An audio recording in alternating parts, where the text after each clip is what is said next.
Oh, it worked. Okay.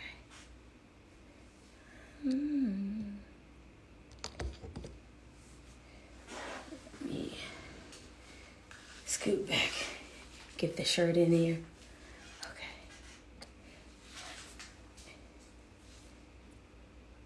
Hello, hello.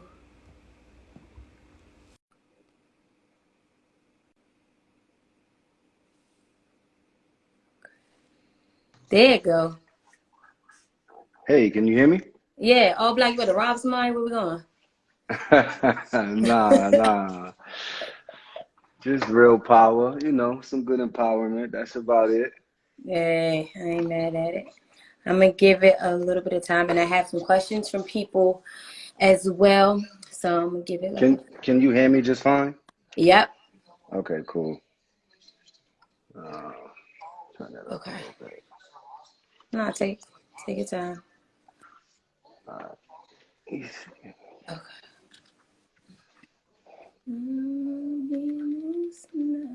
Gotta trying to get my shirt in.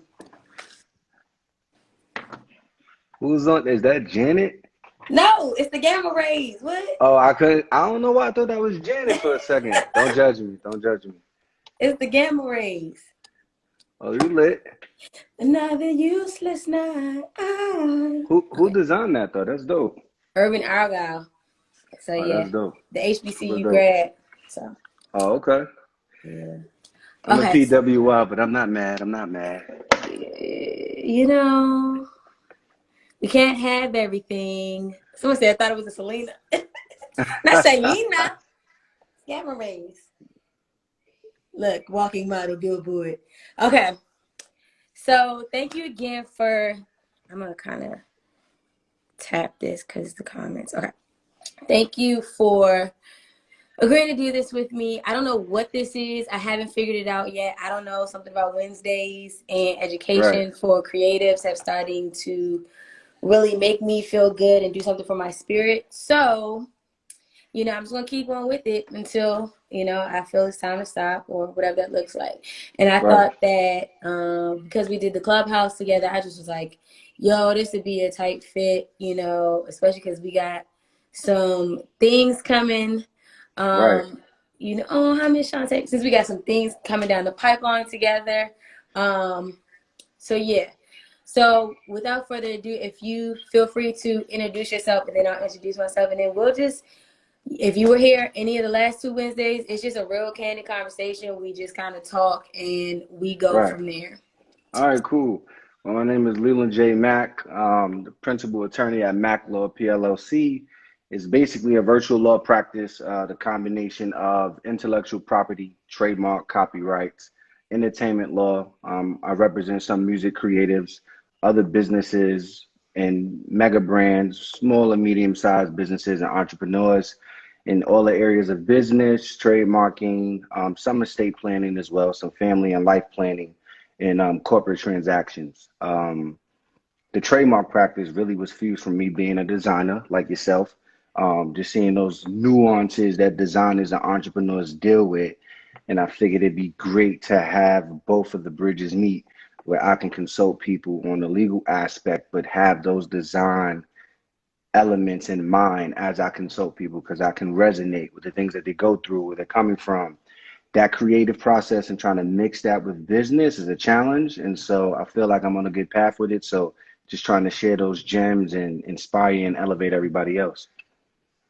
Yeah. So, and then really quickly, my fluff. I'm Casey Renee, the owner and designer, LD designer of the Snipes Design Agency, where I create visual identity for small businesses as well as corporate brands and established entrepreneurs.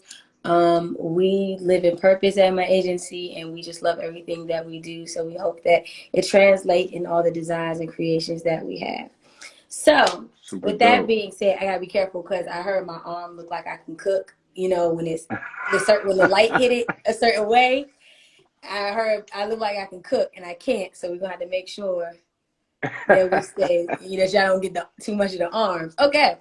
So, with that being said, I just wanted to kind of just talk candidly about terms and conditions, trademarks, copyrights, just things like that. Because I know I actually utilized your company for my contract to look over it.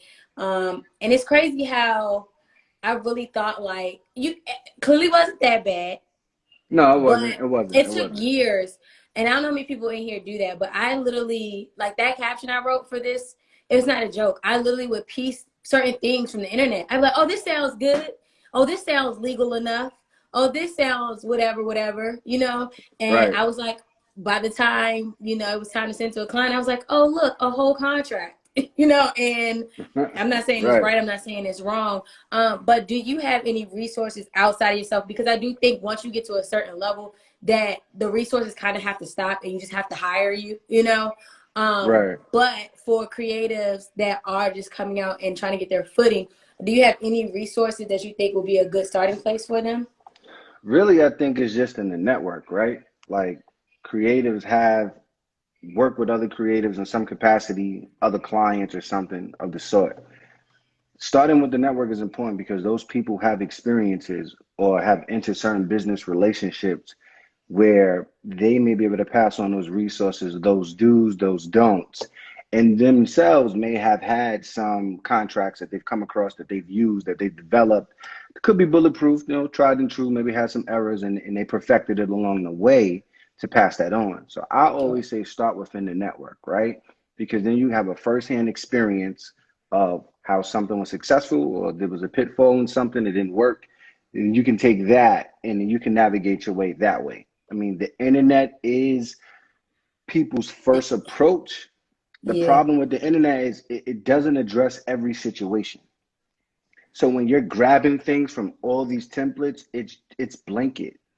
It doesn't necessarily protect your position based on the relationship you're gonna have with that third party, right? So the boilerplate stuff is pretty standard. It can save you. It serve as a buffer, right? It'll get you through it.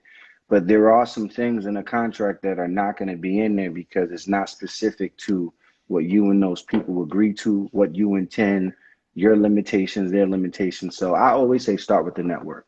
You could get a lot from your network if they're in the same industry as you or if they have resources as well. So the network is first, research is second. I mean, you can do research first, but if you're talking about Google, that should be last.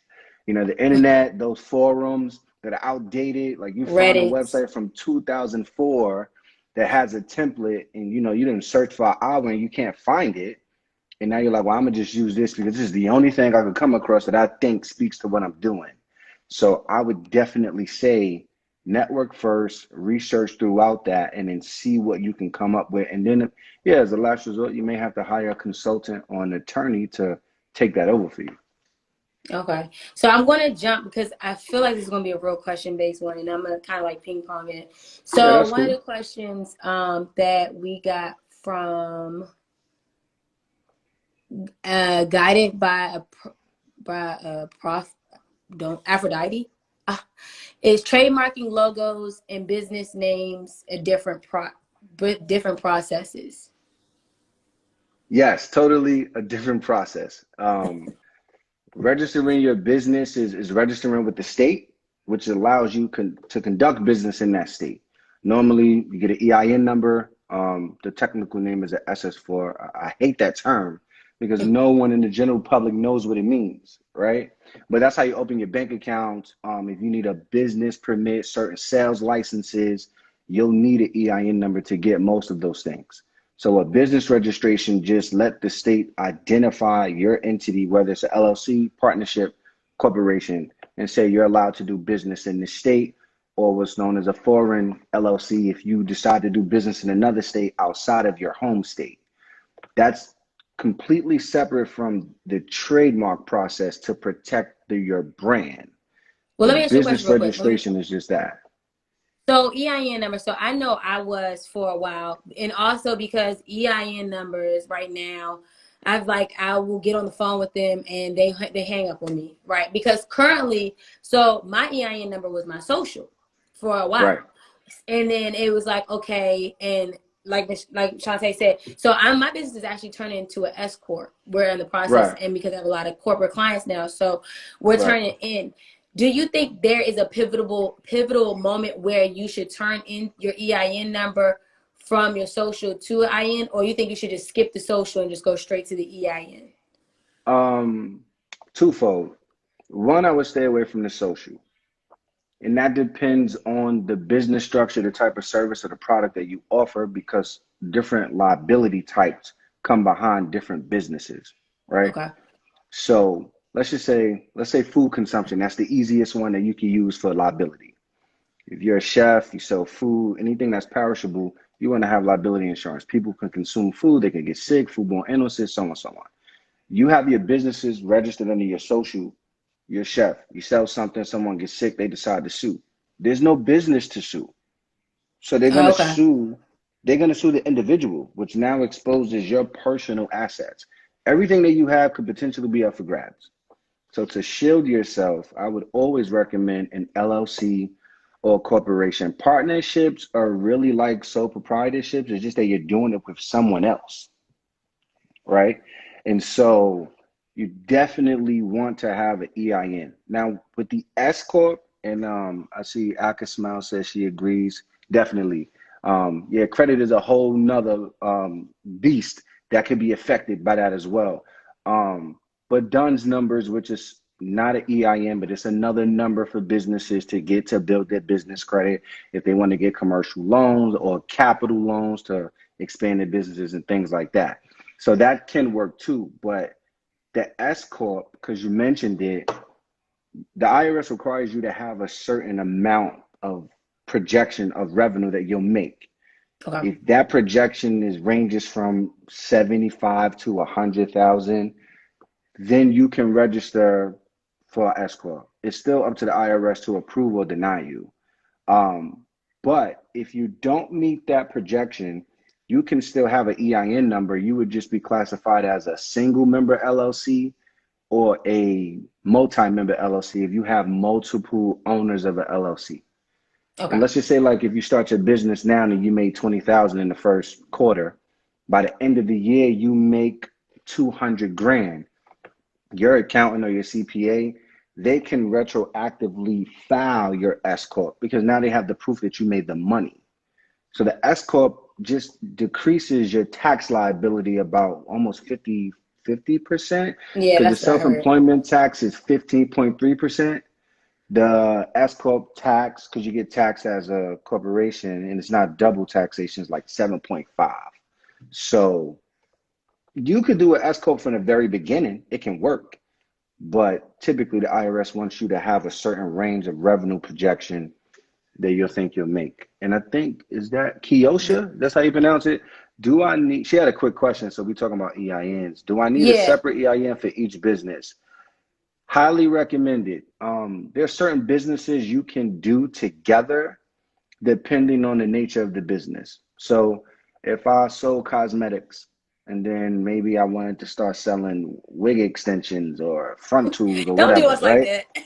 No, I'm saying this because a lot of businesses do this. So, I mean, you could take what's that company? I think it's like Maven something. It starts with an Yeah. M, but it's a hair With the company. lashes and stuff. Yeah, yeah, they So they do have everything. They do lashes. lashes, they do hairs, extensions, everything.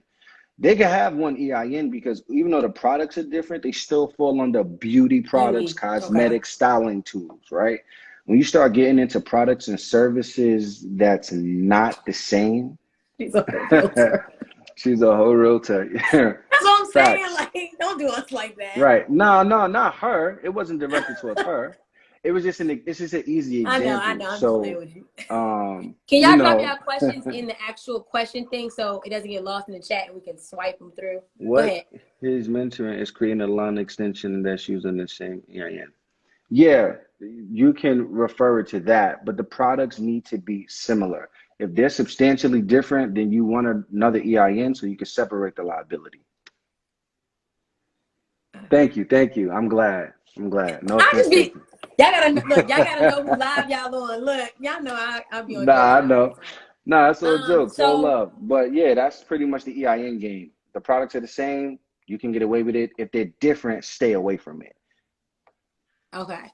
So I want to backtrack really quick. because from the whole actual title. So the title was Yeah. trademarking and copywriting. So I want to talk a little bit about trademarking. So I'll start with a general question that was asked, and then we'll just like flow into conversation. So the Okay. general conversation is trademarking multiple products. But hold on, before you answer that, I want you, if you can, just kind of look at this. I'll use his hand.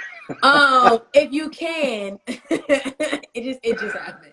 If you can, expound about for creatives, the importance of trademarking their business, and their things, not so much for their clients. We can talk about that later in pressuring their Right. clients to do stuff, but as for their business as a whole.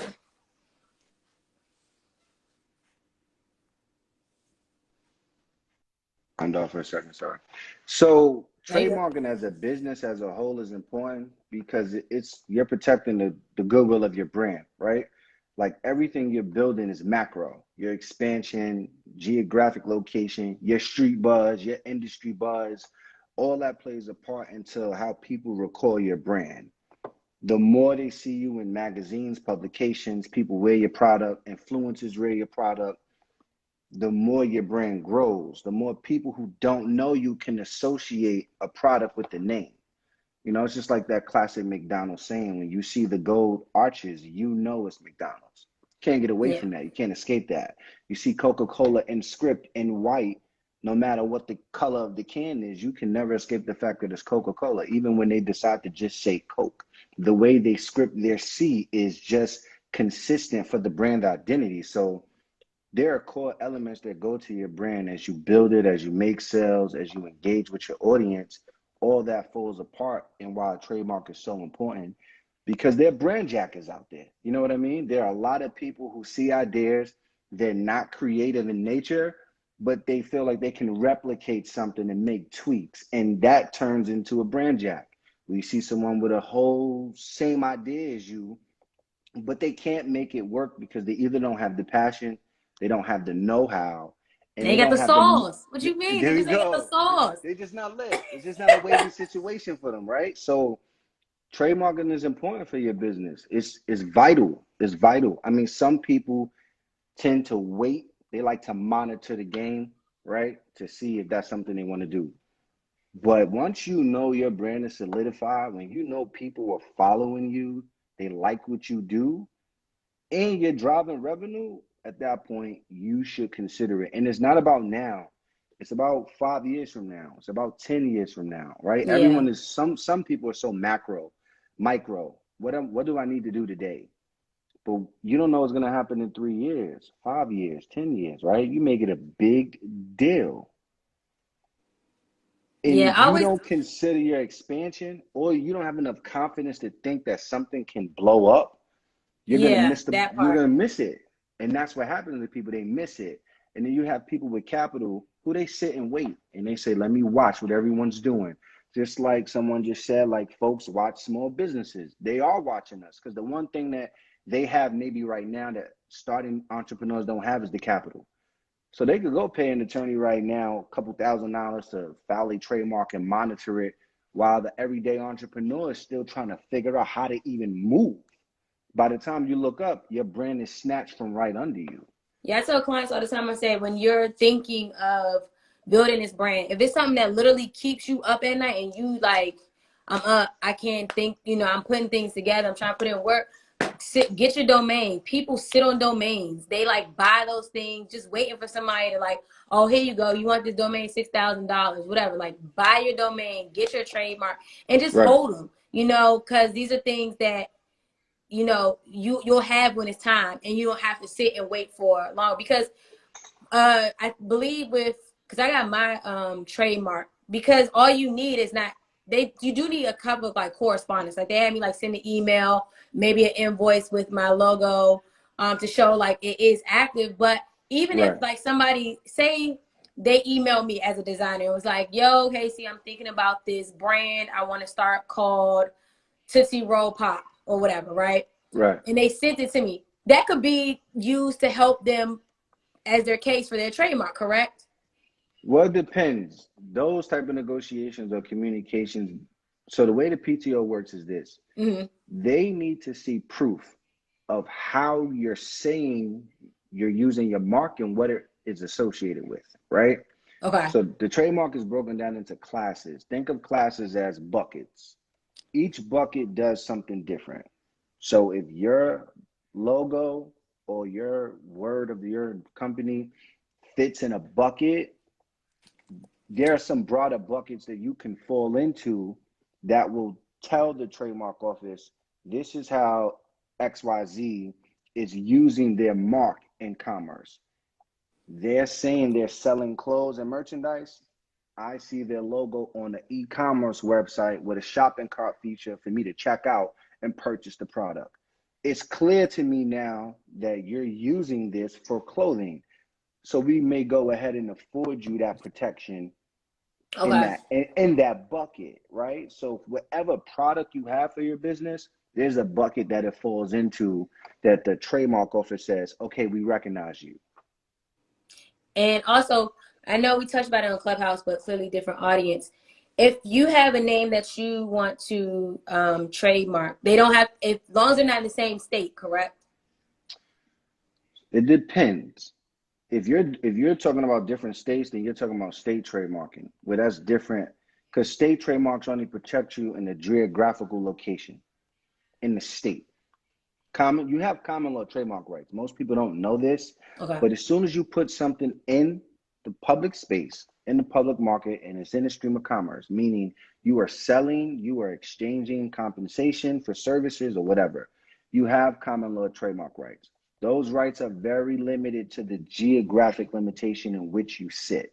So if I'm in Brooklyn, if I was back home and my clothing line is Dirty Cotton, and now I'm only selling it in Brooklyn, I have no federal registration.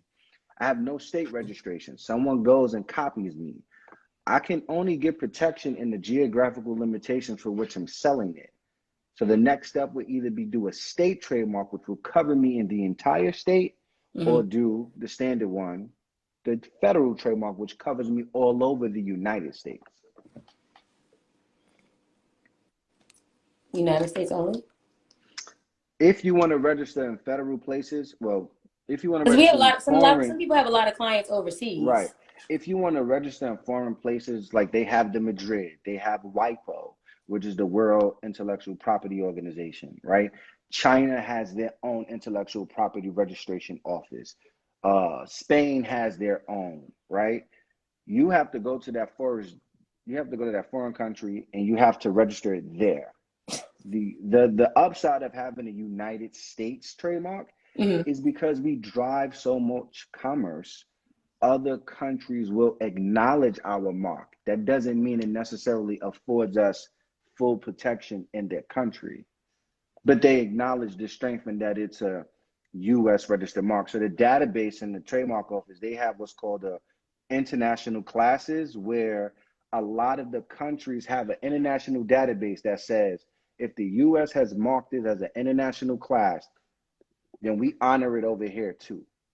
You know why I asked this, and this is just me being Casey, because you heard there was, you probably didn't hear, but they Somebody literally, so said, the show Ellen, they took mm-hmm, the whole idea of Ellen down to right, the backdrop, down to what the setup is, and they did it in another country. And even Ellen right, was like, crazy, yo, like what in the world? Like it was literally down to format, everything. So that's why right. I was like, hold on. And that's why I asked, like Well, in other countries, you like know, how the issue far with does that that is go? ideas are not copyrightable. Just so you know, ideas are not copyrightable. Ideas are not trademarkable either. Your idea, there's no protecting Not that. idea. Your idea, don't butcher my Brooklyn accent, but your idea, your concept. Ellen had a concept. If she copyrighted it, that would be different. But if she didn't, I mean, it's up for grabs. If somebody leaked it, there's no federal Yeah. protection. It's up for grabs. And then I think somebody said the Ambition Studio, to answer her question, is it better to be broad with your class description or specific to improve your chance of approval? Okay, that is a loaded They question, making but you work here's why. tonight. It's cool. I like working. I like They working, look, but look, there's look. the Hold on, real quick before you answer the question. Tell them who you are, real quick, and where they can find you at one more time. We're gonna reset this real quick. we can reset it. Leland J. Mack, attorney at Mac Law PLLC. You can follow me directly at Mac Law PLLC on Instagram. My website is macesq.com, and you can DM me as well on Instagram at Mac Law PLLC. Feel free to connect. Okay, now go ahead. Answer the All right. question. So here's the thing with classes. If you ever been on the trademark office, if you've been on a website, or if you looked at the trademark ID manual, they have a pre-approved list that they've created, established, and they have approved for themselves. If you choose anything from that, you don't need a classic description. You don't need something unique because it's already approved by them. So if your product doesn't fit it, now you have to file what's called the T standard application to write a customized description for your goods or service. You can be broad, but your broadness has to have some foresight into the feasibility of things that you're going to touch at some point. So, if you're a clothing line and you're just selling t-shirts right now, and you don't see yourself selling lingerie in the next 2 years, 5 years, 20 years, and you never have it, I mean, why put it if that's not something you're going to expand into? So you can be broad to include certain things, but you don't want to be over inclusive. That's the best way to say it. Because You you'll don't want close to, doors that you didn't even get to you don't open. want to, because when you dump more descriptions, they really analyze it to see if it fits. Because remember, when you submit your application to the trademark, and if anyone's not aware of it, the examining attorney does not look at it for 3 months, right? And even me as an attorney, when clients come to me to file their trademark applications, I edit a lot of descriptions. That's probably most of the work I do. Like, people give me their version of what their logo is or what their goods or services are. By the time we submit the application, they have a totally different description sometimes. It may still have some core descriptors that they used, but it's compliant in a way with the trademark office that is not too vague, but then I'm not adding so many words that now becomes ambiguous because everything that you submitted doesn't really relate to what you're saying, right? So it's like a complex simplicity type of thing. The Ambition Studio, I mean, that's the best way to sum it up. You got to be tactful. You have to be tactful in that. And then, how long does it take for the approval of a trademark and copyright, state and federal? Every state is different, so I wouldn't be able to quote you all states right now. Depends. Most states, generally speaking, may have a 3 to 5 month window. The trademark process federally has a 6 month window. In my experience, I've seen trademarks approved in 4 months, which is a month after the examining attorney has looked at it. But that's based on my experience and the clients that I've worked with and the applications I've submitted. Other applications will really go the entire 6 months. So let's get into, I kind of want to rearrange a couple of things. So let's get That's cool. into creatives and creating things for others, okay? So as a designer, as a creative, say I'm a copywriter, say I am a graphic designer and I create for others. However, let's talk about a situation where I create something for somebody and it just goes huge. Like, it makes them, I charge them 2K, and then the next thing I know, they're making millions off of it, right? Right. Or if something definitely goes viral or stolen, it's like rearranged to not what you said. Are there ways or certain things in your contracts that creatives can have to keep them?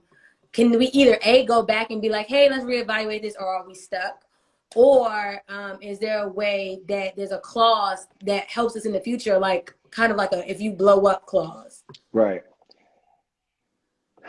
We screwed. Damn. All right, it's cool. Nah, but this is the reason why I'm laughing, right? Because when and shout out to Camacho, super dope designer. I've collaborated with him on projects, and I'm saying this because as a designer, you can't forecast the success of someone else's brand that you made creatively, right? Even if you know it's dope, you ever get those clients where like you did something really dope, but they change it to the point where you don't even feel the same about it anymore, Yeah, right? of course. And then you get those clients that they let you have full creative control and you just do something really dope. Love those. And then those clients have the real potential to make it pop. Technically, which most people miss this, when a designer makes something for someone and there's no contract involved, technically they're the owner of it, right? Because they created it. Once you reduce any body of creative work to a tangible medium, that makes you the author of it. What separates you from that is when you have a contract, an independent contractor agreement, or a work for hire agreement that clearly lays out that you're paying me to design something for you and then it's yours. So most people will get a transfer of copyright when they design something for someone. The logo designer will send them a transfer of copyright saying, this is yours. I don't own it, but I do have the right to showcase it in my portfolio if I choose to. Yeah. Trying to get money later on, I mean, that's really a negotiation tactic that you just have to take up with the hurt your client. Like you can ask for a piece of the pie, even if you don't know, because I mean, a slice of zero is zero. But Because I if see a lot of you don't photographers know what it's going too. to They'll be. do that. They'll be like license. They'll like it'll be like added things onto their packages where it'll talk about like Right. licensing and I'm like, am I missing something? You know, like aren't they my pictures? Can't they just go on social media? Can't I just post them wherever? But then I don't know if it's like for big corporate clients when things hit billboards or No, I think that's it. That's every photographer. It depends. If a photographer takes photos for an individual, an engagement shoot, a wedding shoot, that's a work for hire. I'm paying you to come shoot my wedding, to come shoot my engagement. Those photos are mine. Now, what the photographer may do so he can make more money, he'll create a set and he'll say, you're only going to get 150 photos, edit it and yeah, of revise. course. If you want the remaining 800 photos, I need another check for 1,500, right? Yeah, of course. So that's how you can kind of, from a creative, from a business standpoint, that's how you can tear increasing the revenue. But technically, if it's a work for hire, once you create the creative work and you transfer it, that's it. You're not going to make anything else from it. But that's with certain creatives. Now, you get into music and songs, I don't know if they're producers on here, songwriters, that's completely different.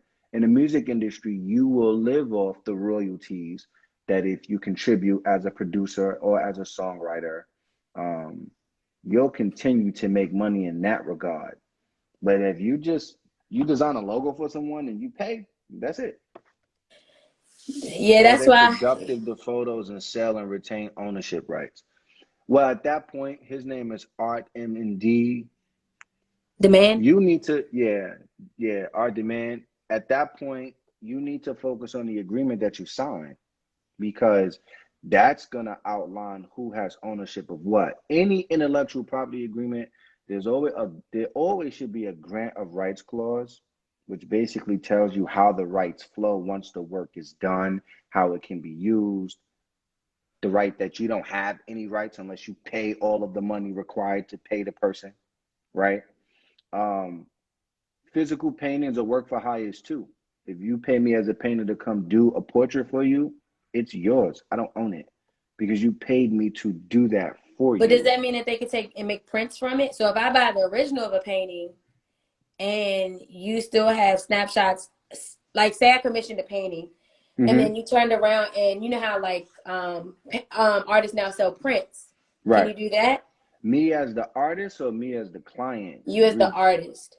Me as the artist, if I draw something for someone or I make a painting and it's for them, if the agreement says that I have the right to reproduce it, then I can reproduce it. Because with copyrights, you can limit the threshold of what people, you can limit rights, period. Best way to say it. You can limit a person's rights, you can enhance a person's rights. Most copyrights are going to say, look, this is mine. You are SOL. Nothing you can do. That's it. Some copyright agreements is going to, if you are a great negotiator and you know you can monetize these things, you're going to wiggle your way. Like I see a lot of people do portraits of people but have a digital website that reduces it to a canvas and they're still cashing out because Yeah. their agreement is set up that way. Yeah. I mean, the reality is though, and I'm guilty of it because this just happened to me. I would like to sit here and say that I read a whole contract recently and it bit me in the ass. Like I didn't read all of it and I'm like, yo, the contract missing some things. And it was like, you signed it. And I'm like, you ain't signed mine. It was like, you ain't give me one. You signed mine. And I was like, oh, like it was just me moving too fast. Right.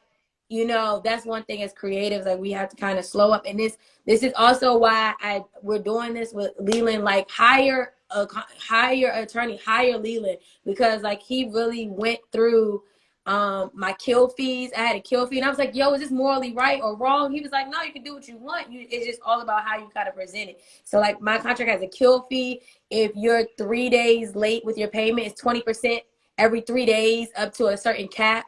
So you need to really make sure, like, even if you're trying to scale, it's this what I'm noticing in Instagram right now is everybody's in this 6-figure scale thing. I don't know Right. what that is. I really don't. And we are excited that it's happening for people. So they say, I don't know. That's between you and your bag. I have nothing to do with it. You know what I'm saying?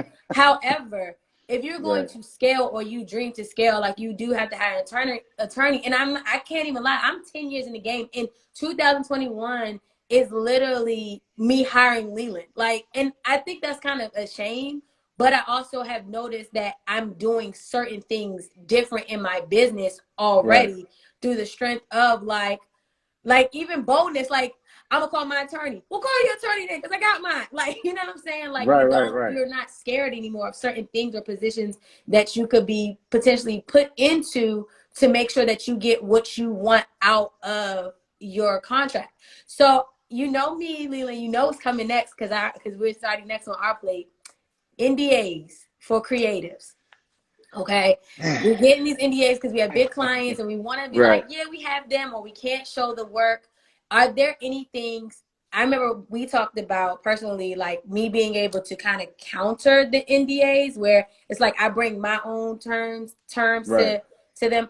How do you feel about designers, well, creatives and Hmm. NDAs? Do you think it should be like do you think that there's things in there they should meant to make it that they can eventually use it for their prosper, or are you kind of like, well, if the money's good enough, just let them roll on what they have? It depends on I think everything is a case by case basis, right? Okay. There's no cookie cutter for creativity. Anything in the creative space, there's just no cookie cutter for it, unless you're using a machine. Other than that, you got to take everything as it comes and analyze it for what it is. You can do lifetime NDAs, but what's the reality that that work is going to be stolen, going to be infringed upon? A person's going to use that to compete against you, right? If you're the creator, you should know how far something can go. At least have a reasonable forecast. All right, we're doing this art concept for this exhibition. I think this could be a 2 to 3 year run. If we pick up big enough sponsors, we could probably extend the 5 year term. So if you go into business with videographers or people who are marketing people who are going to come in and do these concept sprints for you to figure out a brand campaign, you have to tell them certain things so that they can maximize the brand campaign on your behalf.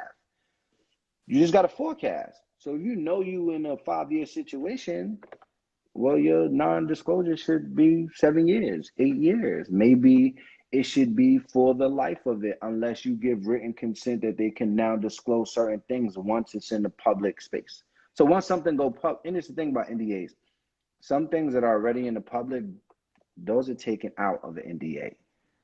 So if I'm NDA is a gag order. It's the nice way to say, I'm telling you something so we can do business, shut your mouth. If you don't shut your mouth, I'm gonna take you to court. I'm gonna get an injunction. I'm gonna sue you. I'm gonna try to get the bag. Whatever you made money on is mine if you violate this. But in the meantime, just shut your mouth. How do you feel about? I'm also like a ghost designer. So how do you feel about ghost designers, ghost writers? Is there something that we need to have in place for ourselves as well, when we agree to the terms of being a ghost designer? Yeah. So what needs to happen is building some sort of partnership with the, let's just say, the customer facing designer, the one the customer believes is doing the work. The ghost designer needs to have some sort of relationship with them so there's transparency, right? Because they're the ones on the end of the spectrum taking the credit, right? I'll give Mm. you a perfect example. Jason Derulo, he had a ghostwriter for the first hit that he made. Yeah, so ghostwriters and ghost designers are people who like never show up. Like you don't see You their never face. see them. You never. They're the Millie mastermind. They're the ones Vanilli. that's You in the never back. saw who Right. really sung the song. Okay? You just You're saw in the the face. right. They're in the back. So break down ghost designer a bit more. So a ghost designer or a ghost writer, and I'm saying both of them because they're creatives broadly on this chat. Ghost designers or writers are people who actually produce the work for someone else to take the credit. Yeah. Or go perform the work, right? Let's just say Neo has written a plethora of songs for a lot of artists that a lot of people value today. You hear that artist produce the record, you hear them sing it, you hear it on the album charts, it go platinum. The person who wrote it, that's the ghostwriter. Now, the only way you're going to know that is if you know how to read credits on an album spread, or you know how to read the charts, or you're just in the music industry. You may have some connects. Oh, yeah, I know who wrote the record. I know who broke the record, but who sung it is who the public thinks made the Yeah. song, right? That's why that Drake Quentin guy was such a big thing with the Meek Mill beef, because it was like, yo, you just outed the whole Ghost. No one knew who he was. He was chilling in the 6-0 Didn't I watch writing. Power? Ghost. The person you do Right. not see No making one the knew who he was, right? So you seeing all the damage done, you seeing all the triumphs, but you don't know who's responsible for the work. And so what I would say for a ghost designer or ghost songwriter, you got to know what your terms are. You have to know what you're willing to walk away from the deal with, because you're never going to get the credit for being the performer. Yeah. You're just the person that put the oil in the machine, but you're not the person doing the pedaling. Agreed. That's just what it comes down to. So you need to be clear on your terms. You need to know the value of your worth, of your work. And you might, again, you have to have a little bit of forecast in there. You got to say, look, you got me on this big logo design project for a mega corporate brand. You want me to design the logo, the brand identity, the brand guideline, so you could present it to them. But I need my cut. I need Yeah. what I would normally charge anyone else. And then that gets tricky too, because the customer facing designer or the customer facing serviceman or woman, they have a fee. So now they're trying to lowball you to fit in Yeah. their fee so they could still walk away with a profit.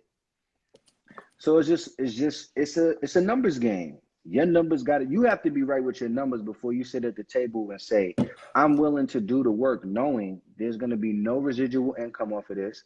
Because guess what? The client's going to love your work, but they're never going to know it's you.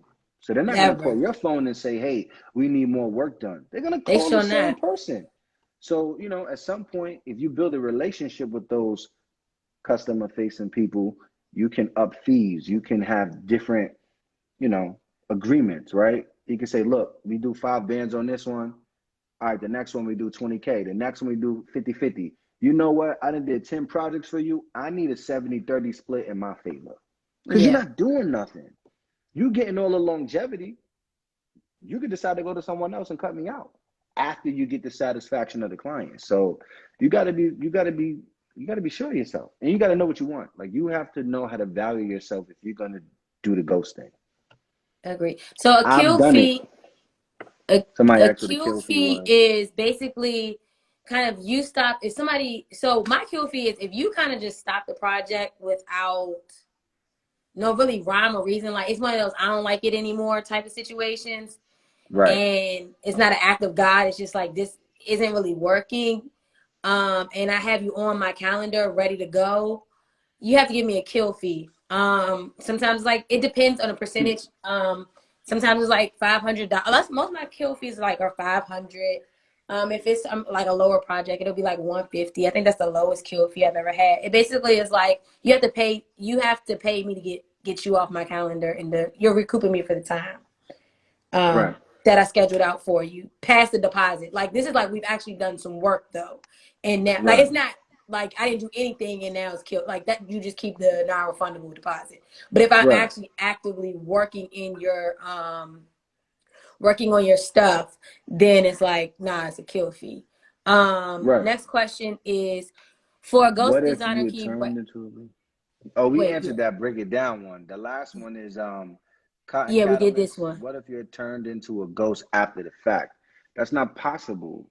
I mean, when you say ghost, if you're meaning the person, you do the work as the person. So you have a client, you do the work, and then you get a totally new client, and now you become the ghost. I mean, yeah, you could do that, but if you do the work already, the client is gonna know who you are. Yeah, It because it wouldn't be can't be in. They possible for can't you just to change the turn into a stipulations like ghost. that. Right. So if you solidify a relationship with the client directly, there's no middleman. There's no reason why you should be the ghost unless someone backdoored you. Okay. Is is there a limit to the amount of items you can copyright or trademark? No, the United States Patent Trademark Office processes about what the last time I checked, last year, quarter four, they processes 500,000 trademark and patent applications. That's how the Department of Commerce, that's how they make money. They drive the applications. No, they're going to take your money whether you get approved or denied. I mean, that's just a bottom They line sure are. fact. So hold on, real quick before we answer this next one. Let's talk about LegalZoom real quick. We got to do it. I mean, look, the reason we're here is to Oh educate, man, creatives. I'm We just have to laughing talk because it's about gonna be good. LegalZoom. Pros and cons. They got to be. You got to give us at least one pro to keep keep us feeling like Okay, we're not doing all bad things, but then be real about the expectations that we expect from right. LegalZoom. Um, Here's what it is. Fees equal revenue for the agency. Yes, that's true, Patrice. That's exactly right. So the more you register, the more they make, and you don't get a Oh, Patrice is in refund. So politics. She knows the yeah, she politicking that knows. goes She on. know. I could tell she She knows. knows the See, politicking that that was a goes on simple around formula here. right there. Right on. That's a super fact. But LegalZoom, the pro that I would say for LegalZoom, it's still going to be no. The pro is this: there are some affordable pricing on LegalZoom, right? The problem with LegalZoom is even though there's people behind the desk, the customer experience doesn't feel like human capital. There's no human interaction really. Once you get the service done by LegalZoom, depending on what it is, you have to do the rest yourself. So you get the low price up front, but you either mess up something because you don't have the requisite knowledge to get it done, or it falls through the cracks because you don't have access to someone to finish the process. Yeah. And no one is walking you through the process either. So, you could go to LegalZoom, like people have said it. I've had consultations with people. Your trademark prices are, yeah, okay. A LegalZoom is charging substantially less. My next statement to them is, please ask LegalZoom what does their fee come with. And if you still decide to go with them, that's perfectly fine. I just want to educate you because if you come to me, my point is to lift the burden of the client. The client shouldn't have to Yeah. worry about anything but just asking questions that I may, answer questions I may ask them and ask questions if they need to know something. LegalZoom's not going to do that. LegalZoom's going to do what you pay them, and the rest is on you. And then you better hope And you the rest, selected the right thing on LegalZoom, because that's a right? And that's then a whole that's nother another thing. thing. Oh yeah, you can't spell anything incorrect because it's going that way, and they're not making changes. I've had plenty of situations with other clients where I'm fixing, you know, what is the value of the expertise that you don't have yourself? I would say the only way to value expertise you don't have is it's subjective to what it means to you, right? For things you need to get done in your life personally. I mean, let's take health.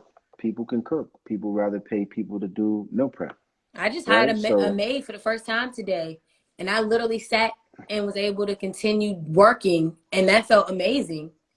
right. So So yeah, I would say that's subjective. It depends on something that you want that you can't do. You have to assess that value to that, right? I don't think that's an objective thing. There may be people may say it. Yeah, there you go. You don't know how to do it. You pay for the service. But the problem is people like to nickel and people haggle themselves. And that's what everybody like, oh, no haggling. You can't possibly haggle the person providing the service. We don't need the service. You yeah, haggle yourself because while you try to negotiate for a lower price, you end up taking away features that will benefit you in the long run. So why cut the corner and later have to suffer? Everybody has to pay to play some way. So our demand says, what happens if the customer-facing entity, this is to go back, has an NDA Hmm. but does not assign one to the ghost creative? You meaning if the customer designer makes the client sign an NDA? What Is happens if that the what he's cu- asking? So what let's happens if say the let's say it twofold. If the yeah customer facing client has an NDA and the client signed it, right? The client gave them one. Now, this is how they're going to play the trick to incorporate the ghost. They're going to say something like, this agreement binds any employees, authorized representatives, or signs heirs. So they're going to use that blatant statement to cover any other contractor that the actual designer's going to go hire. So you are imputing the non-disclosure to that person. So if I have a person right now that says, Leland, I want you to design a logo. Okay, cool. I sign the NDA. In the NDA, it says, Leland, you and your authorized employees, assigns, contractors, subcontractors cannot disclose this information. And then I call you and say, Casey, I need you to ghost this thing.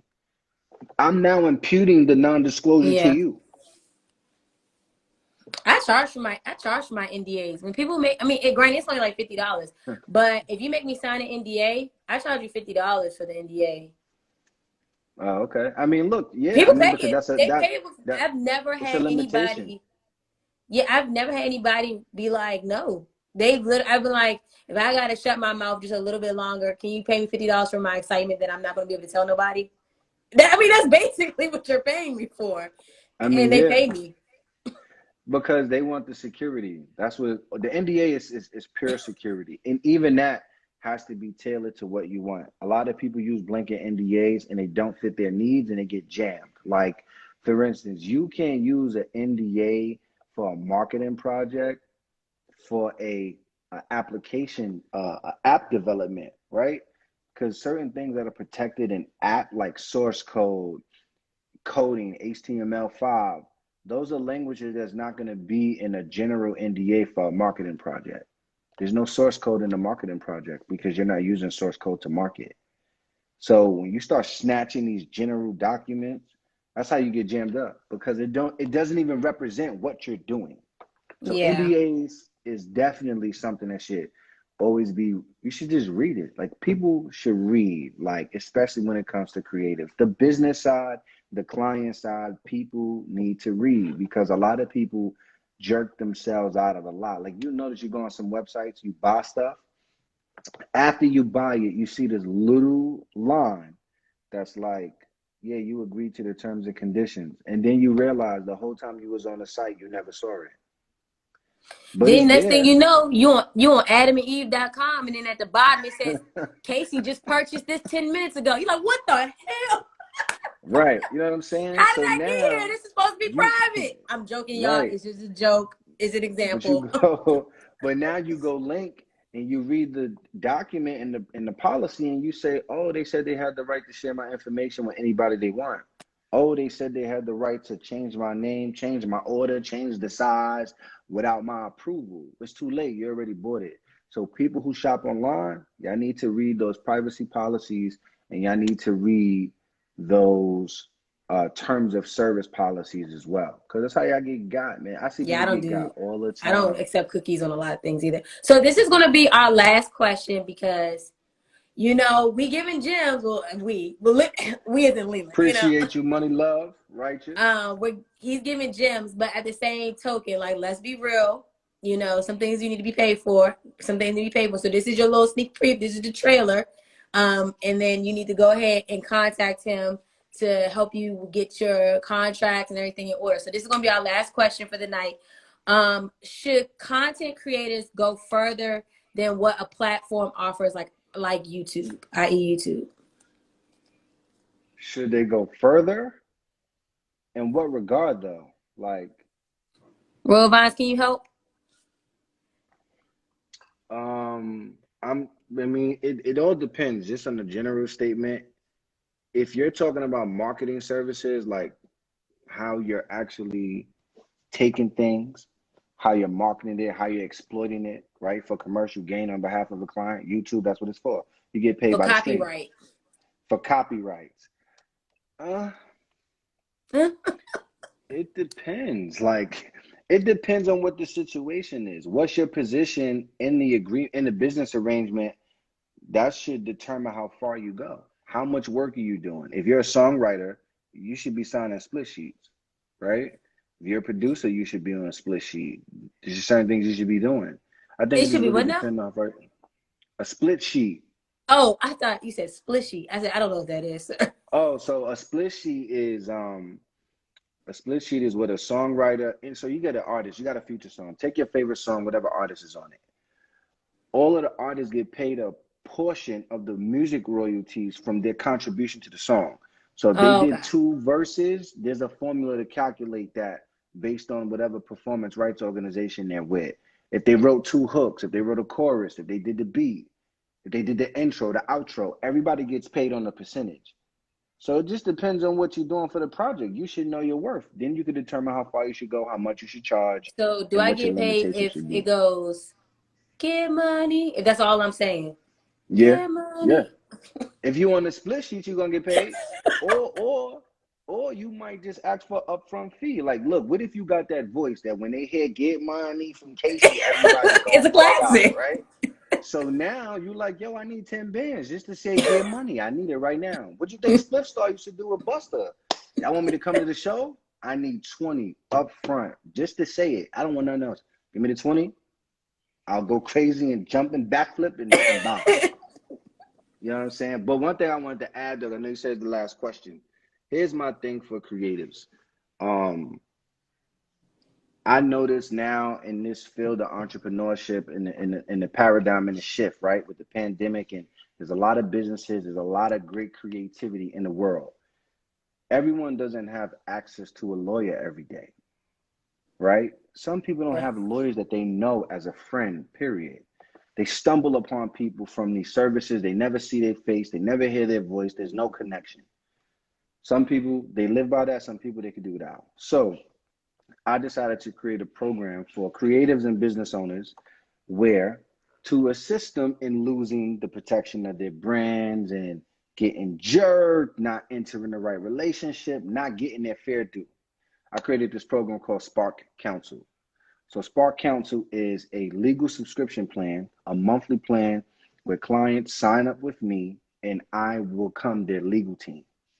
And what I do is, depending on the package that they choose for Spark Counsel, they get a certain amount of monthly doc review, they get a certain amount of phone consultations, and they get discounted services on anything outside of that.